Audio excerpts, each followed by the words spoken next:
I don't believe it. Lads, I don't believe it. I don't believe it.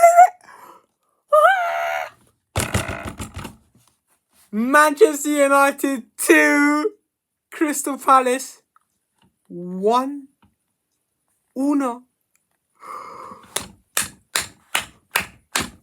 Wow! How the actual hell did we pull this off? Oh my days. Lads, oh my god. We won at Selhurst Park. We won at Selhurst Park at Crystal Palace in their house. Now, it's an absolutely amazing game. It's an absolutely amazing win. But let's break this down right here.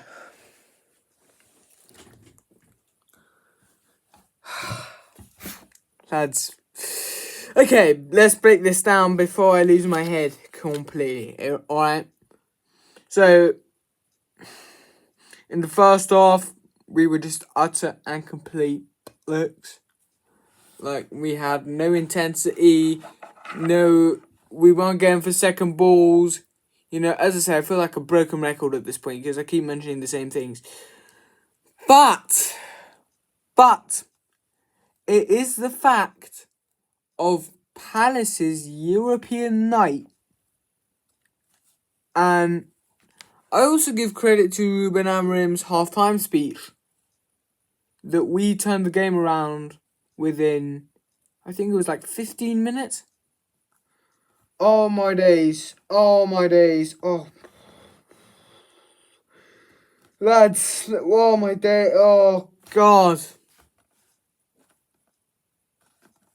We won at Selhurst Park. But look. First half, in my opinion, was just dreadful. Like, I don't know what Lenny Yoro was on when he gave away the penalty. Man was probably high or something. Man had probably flown to Paris to get some drugs somewhere or whatever, or drunk too much in a pub in Manchester. But what the hell was that penalty, man? Like, why is Yoro doing that? Why? Like, I get he's young and all that, but like, even he has enough experience to know when to stand off for players and know when to go for the ball. That's just absolutely foolish. Absolutely foolish. Look, Lamens couldn't really do much about the save. Like, bro had 2 chances anyway. He didn't take him. But it's fine. But the second half, lads, and I tell you what, when Amorim decided to play Joshua Zirkzee up front, I was worried. Genuinely worried, because we all saw what happened in the Everton game, and I'm like, okay, the man's definitely got balls, alright. Amorim's definitely got balls to put him back in the team after he had the stinker of the century against Everton. But you know what? He had a great game, Joshua Zirkzee. I'm not even gonna lie to you. He had a great game.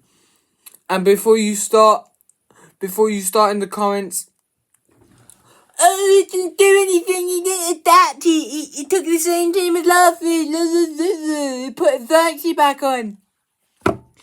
I agree with you on the Zirkzee aspect. It was a bit questionable in my eyes, but he had a good game. He was rusty. Like, there's nothing you could have really done about it. But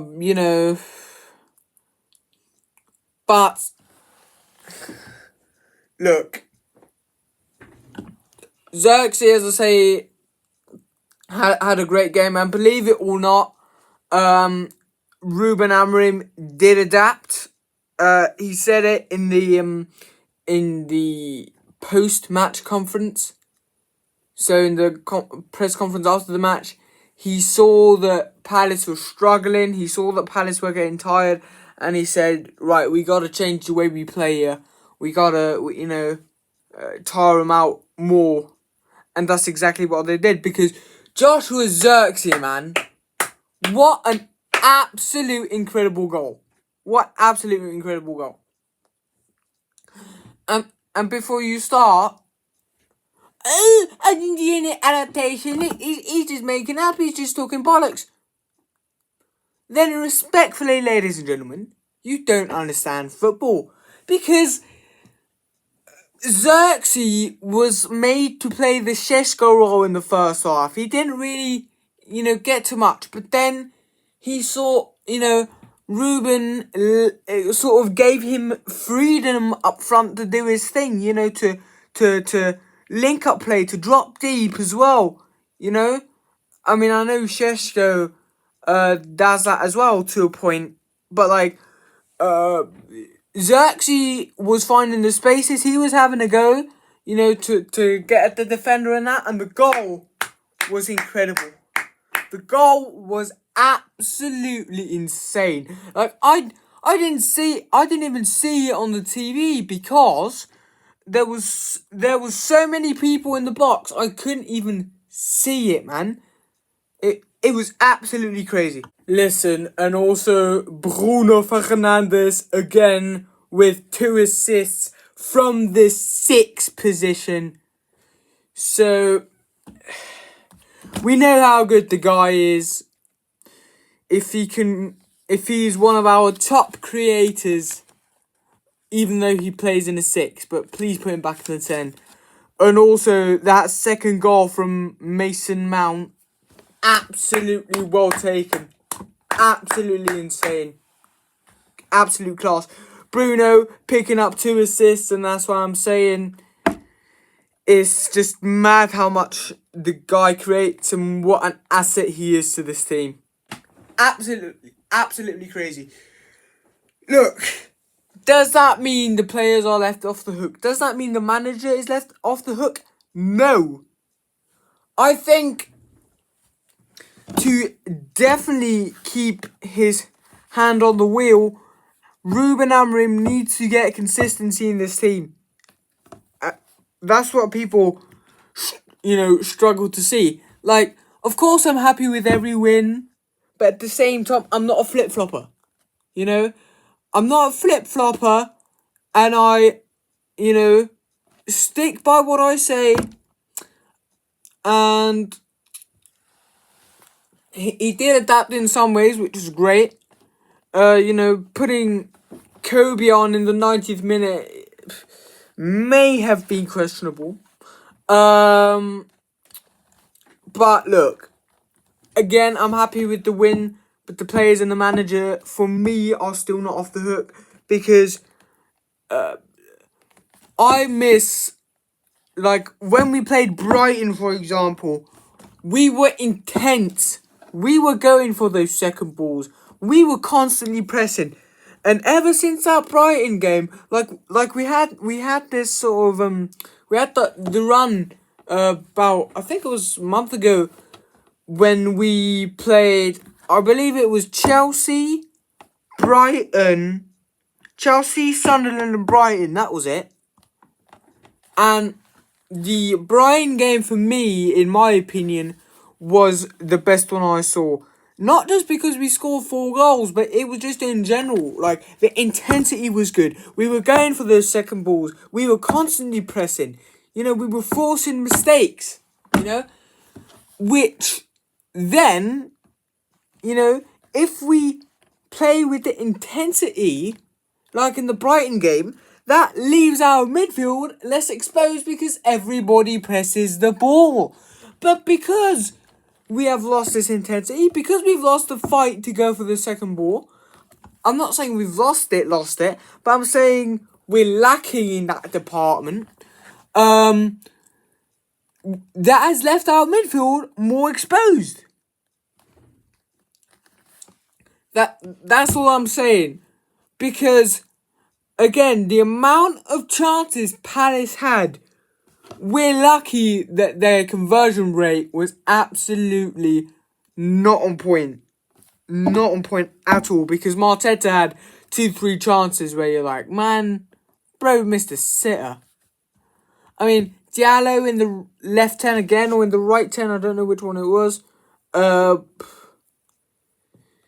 Yeah, I mean, I don't remember now if Mount came on or if Mount started, but I know at one point Diallo was in the 10 position. And look, again, I'm going to stand by what I said. Personally, you know, Ahmad hasn't really got the physical strength yet to be in that 10 position. Whereas Bruno has, because he's got the experience, he's got the, know-how, he's got the eye to find the gaps, this, that and the other. But look, I'm very happy with the win in general. Very, very happy. Of course, it was very close. And all I'm saying is thank God Palace were knackered, because Palace were all over us in that first half. Absolutely and completely all over us. And look, I know we can't always play with the same intensity. I know that. I know this. But that's what the training ground's for, isn't it? That's why you train. That's why you do stamina training. That's why you train muscle. That's why you train physically, you know. That's why you train your flexibility. But look, as I say, great win away at Selhurst Park.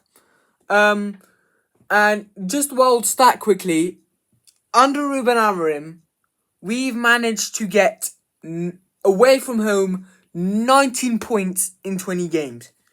So that's not necessarily a great record. But look, all I'm asking for is for the old intensity back, for the desire to go for the second balls in the next games, because we're playing West Ham at Old Trafford, and then we're playing Wolves at Molineux. And come on, if we can't win the next 3 games, like if we can't win the next 2 games, then I will be back here in a couple weeks asking questions off of Ruben Amorim. I'm not gonna lie to you. But look, great win. And I hope to God, and I hope and pray for everything that Ruben Amorim can finally get some consistency in this United team.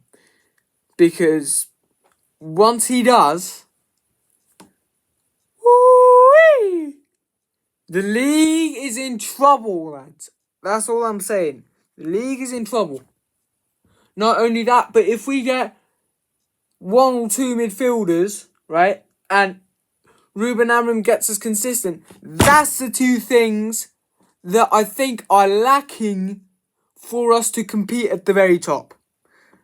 And that's what I think is the reason, and the as I say, that's what I think is the reason that we could very well win the league at some point. Okay?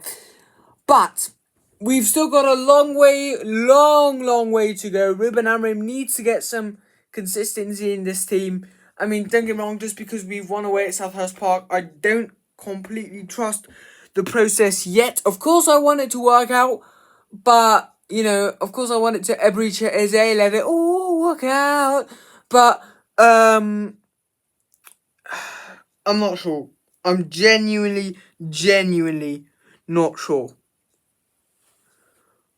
But, ladies and gentlemen, what I am sure of is that I'll be back later on when Manchester United plays West Ham at Old Trafford for the match reaction, for the reactions, for my comments, and for my opinions. So, ladies and gentlemen, if you do not want to miss the next match reaction by a very passionate United fan, then don't forget to leave a like on the video, subscribe to the channel, and turn on the post notifications so you don't miss any uploads on YouTube. Also, give me a follow on Twitch and on TikTok.